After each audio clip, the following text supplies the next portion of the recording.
আকাশবাণী কলকাতা জেলার চিঠি দক্ষিণ ২৪ পরগনা থেকে পাঠিয়েছেন আমাদের সংবাদদাতা গৌতম মণ্ডল। গ্রীষ্মের দাবদাহে হাঁসফাঁস অবস্থা জেলাবাসীর।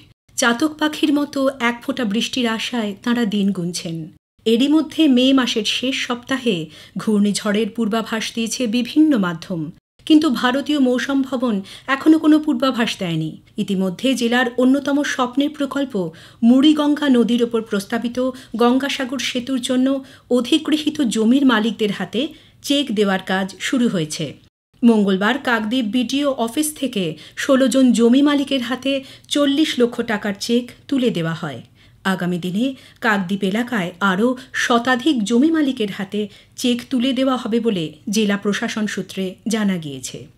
চলতি মাসের শুরুতে সাগর বিডিও অফিসে ৮ জন জমিদাতার হাতে ২৯ লক্ষ টাকার চেক তুলে দেন সুন্দরবন উন্নয়ন মন্ত্রী বঙ্কিম হাজরা।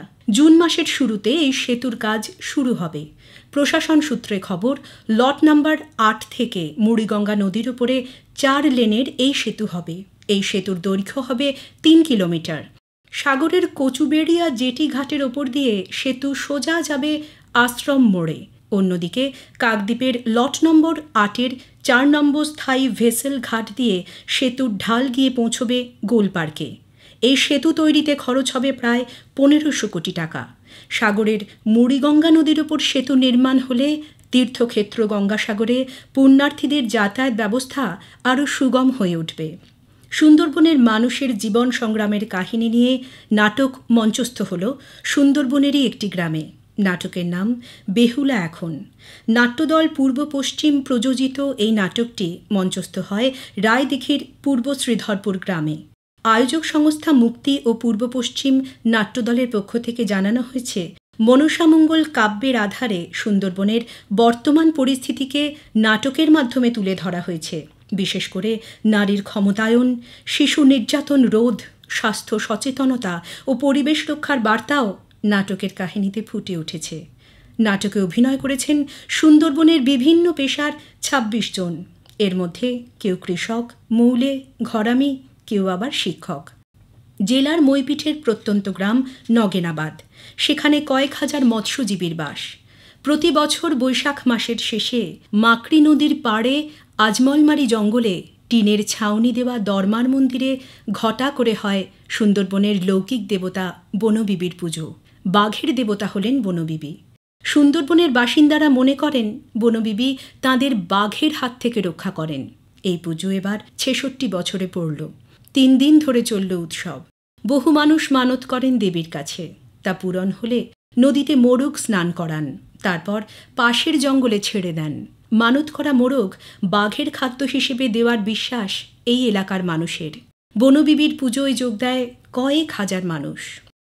২০২৫ সালের রেকর্ড ৩৭ টন মধু সংগ্রহ হয়েছে।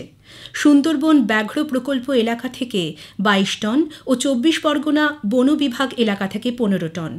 এবার কেজি প্রতি এ গ্রেড মধুর দাম ধার্য হয়েছে ২৭৫ টাকা। বি গ্রেড মধুর দাম ২৪০ টাকা।